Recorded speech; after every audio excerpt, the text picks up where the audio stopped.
लेकिन सूफी तबस्सुम साहब होरां दे शागिर्द सानू अगे पिछे लभ जाते हैं। इसे तरह पंजाबी के हवाले नाल मैं गल करांगा कि उस्ताद नसीर बैठा है ना, इन्होंने भी एक उस तरह की एक पनीरी लाई है। इस हाल च भी 3-4 शागिर्द बैठे होंगे ते अगर उस्ताद नसीर नूं दुबई का मुशारा नहीं लभदा पिया तो मतलब ये नहीं भी शायर नहीं है।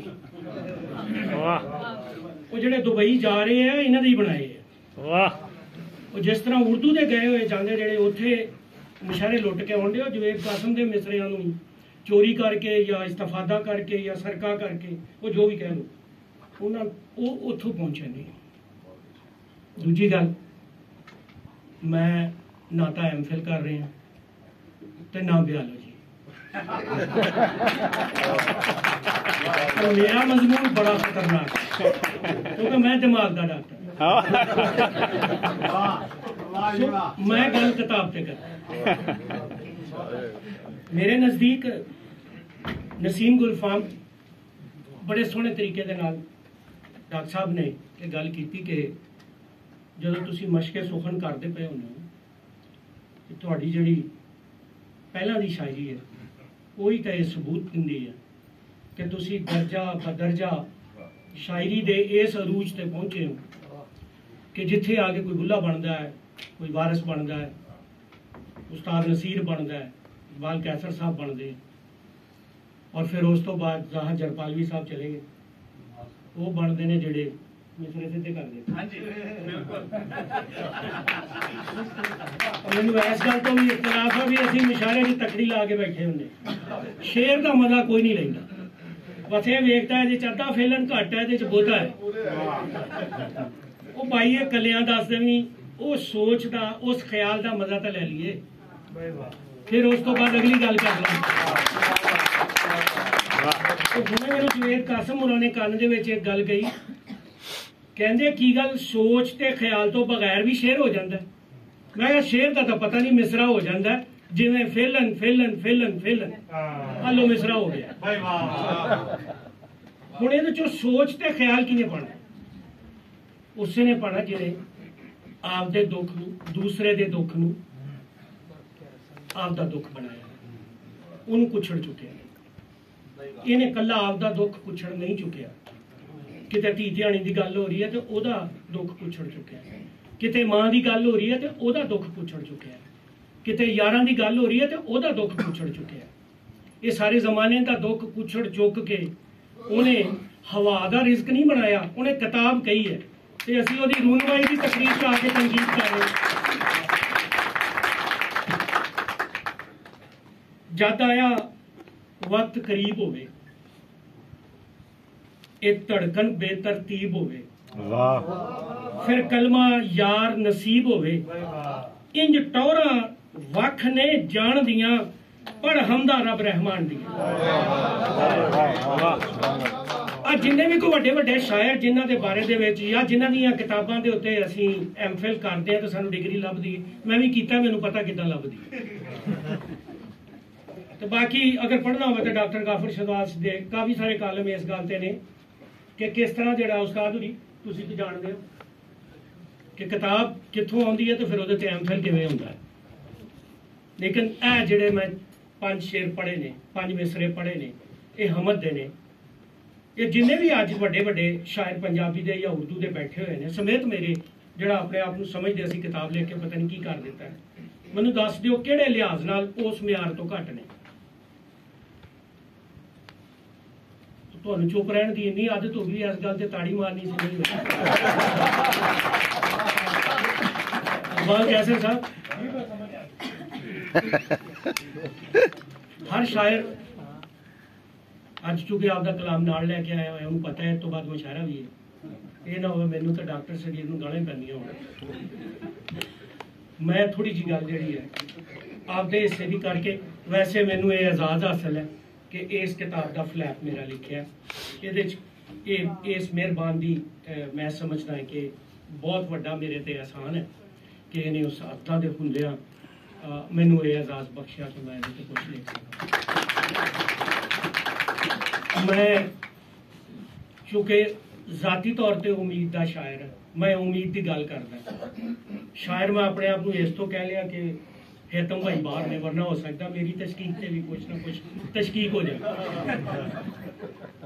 सो मैं भी मिसरे उम्मीद ते कहे अज शायर की लोड़ है कि वह उम्मीद की गल करे ते सौखी गल करे। ते जे सौखी गल करने वास्ते वो मेरे भरा ने मीर का तस्करा करता तो केड़ा गुनाह कर लिया। वाह जे अज असी इसे तरह वंड पा देंगे, जे अज इसे तरह मैं तो दस देवां मेरी किताब थकेवा आ रही है, तुसीं मैनूं सिर्फ उर्दू का शायर कहा, मेरा इस ते एतराज है।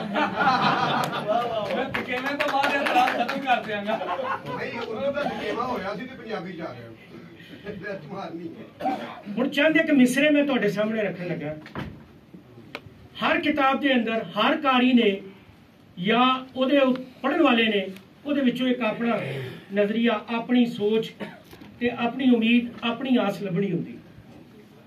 मैं सिर्फ एक एक मिसरा पढ़ांगा ते खुल के सामने आ जाएगा कि नसीम गुलफाम आस ते उम्मीद का शायर है।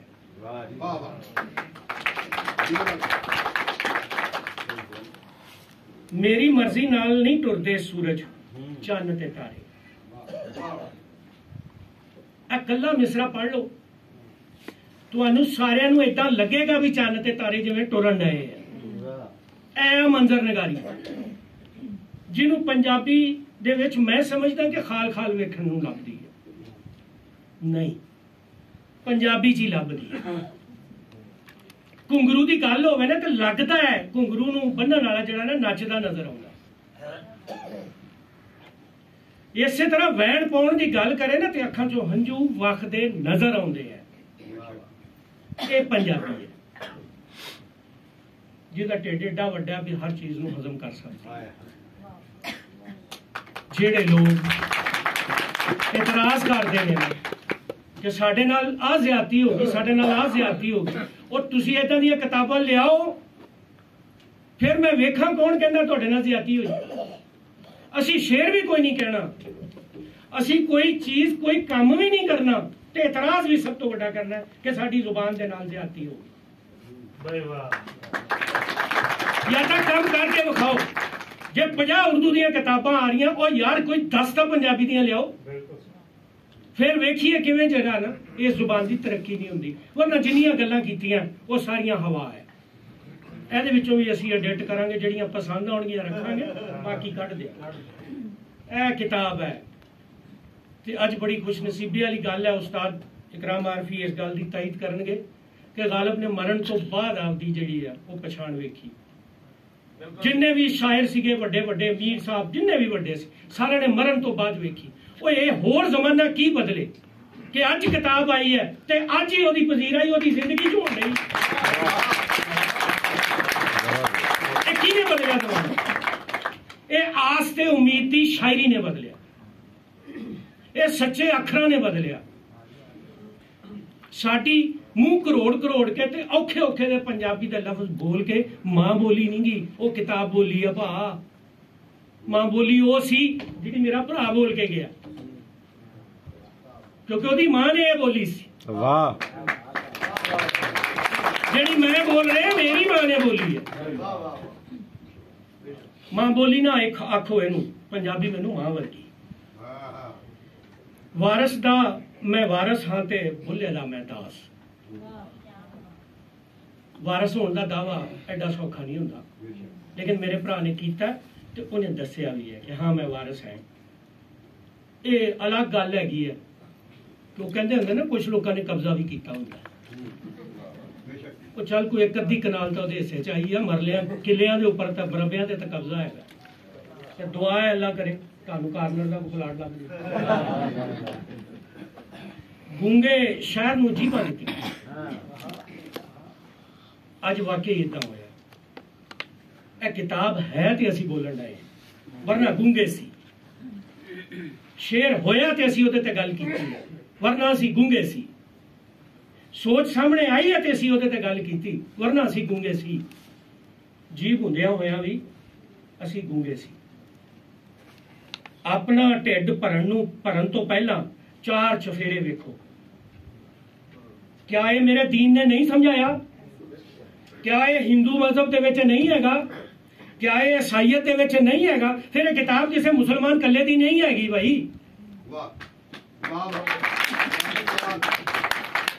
ये मैं किवें इस हाल दे विचों आपदे भरा डेविड नूं जड़ा वो अलग कर देवां कि इस किताब दे विच अगर मेरे भरा ने 3 नातां लिख दित्तियां, ਇਹਦੇ ਚ मनकबतां 3 करतियां या हमद कर दी तो उस तो बाद इस किताब ਨੂੰ मैं महसूस कर दिया कि ये दुख सिर्फ मुसलमानों का नहीं। मैं एक गल मैं करस कर रहा हां, मुहब्बत करनी किसी भी हस्ती नाल मुहब्बत करने वास्ते असीं किसी मजहब के मोहताज नहीं।